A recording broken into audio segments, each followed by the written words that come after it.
Hi, I'm Keely from Retirement Dreams to Reality, and today I'm going to talk about why not to retire abroad. In one of our recent videos, we got a comment saying everybody should retire abroad, and that made us think we are definitely not retiring abroad, and there are various reasons for that. This is Chertsey Mead. 71 hectares of open space near the River Thames, and we're walking around there today. So according to moneyweek.com, 79% of pension savers, so people who are either retired or saving for their pension, 79% of them, it was their dream to retire abroad. So what are the reasons for that? Why do people really want to retire abroad? Well, cost is one, obviously, because basically the cost of living in a lot of other countries is a lot cheaper than the UK. They mentioned Thailand, Malaysia, Portugal. So a lot of places it's cheaper, the actual cost of living is cheaper. But another thing that they mentioned was property costs. For you to buy a property in these countries is a lot cheaper. So that was one reason. Another reason why lots of people said they wanted to retire abroad was the climate. Now that's absolutely no surprise, is it? Basically it was people wanted the warmer climates that you get in foreign countries, Spain, Portugal, Thailand, Malaysia, like so many countries. I don't think many people retired to Australia, to be fair. But climate was obviously important, but it wasn't just about the pull factor. Those places were pulling them in. There was a push factor. It actually said that many people were really frustrated with the UK climate, the unpredictability of the UK climate. So that's finance and climate. And the final one was lifestyle. And I've alluded to this quite a lot when I've talked about our slow travel. There's a different culture and lifestyle abroad. So people said that they'd like to join communities that aligned with their beliefs, their lifestyle. So that was one reason. And then another reason also linked to lifestyle was the fact that they thought that they'd have more time to be active, swimming, walking, all of the things that they can do abroad linked to climate. So if you've not got this awful British weather, which is interesting because today it's beautiful, I don't know if you can see that. I'm actually by the River Thames. How lovely. So there's the river. On days like today, you wouldn't see any reason to retire abroad, would you? So they're the reasons to retire abroad, but we're definitely not. So why not? Why do we differ with 79% of people in that WISE survey? Well, I'll split it into those three categories again. Cost. Yes, it's definitely a lower cost of living for many, many countries. But in terms of property, we would worry too much if we didn't have a UK base that we would price ourselves out of the property market. So we would worry that if at any point we wanted to return to the UK, if we'd spent years and years out of the property market, then would we be able to get back in? So that was our first one under cost. Now, another reason why we definitely don't want to retire abroad is linked to climate, because we actually quite like the UK climate in the summer. So all of these places, like we're going to go and live in Beverley, we're looking forward to a UK summer in Beverley. We're looking forward to those days where, you know, you've got 20 degrees and we can go to Hornsey Beach or Brid Beach or something like that.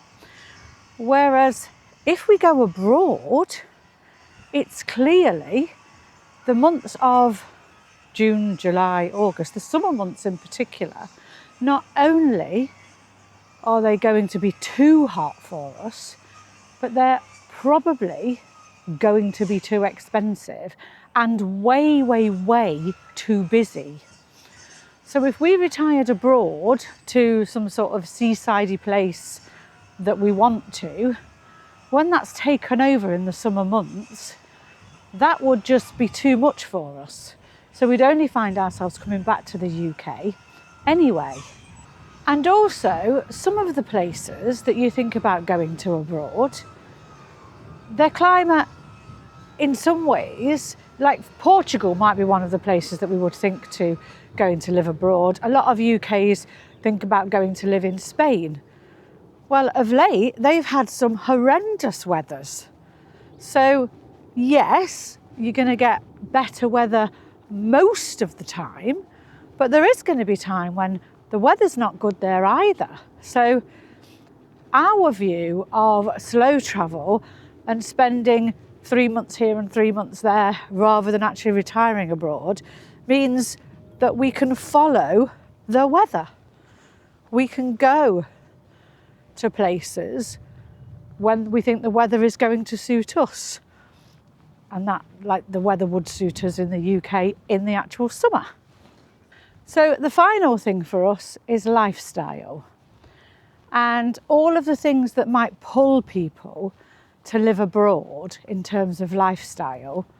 And I've talked about it before in terms of this cafe culture that I really do want to experience.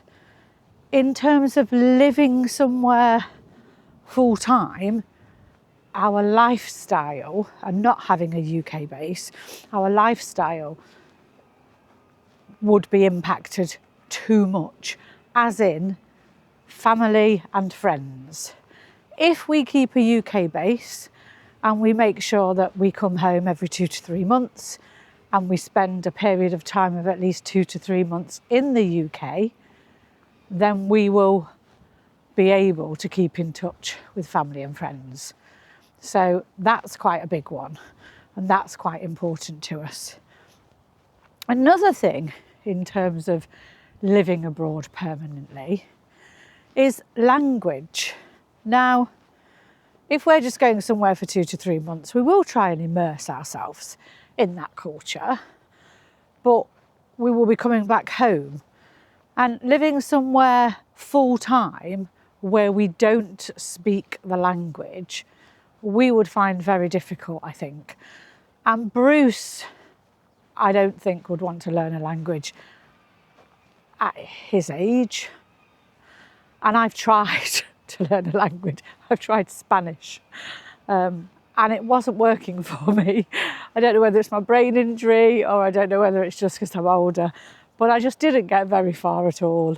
And it's the little nuances, you know, the differences in every word. I was quite rubbish at it, really. So the language would be massive for us in terms of lifestyle.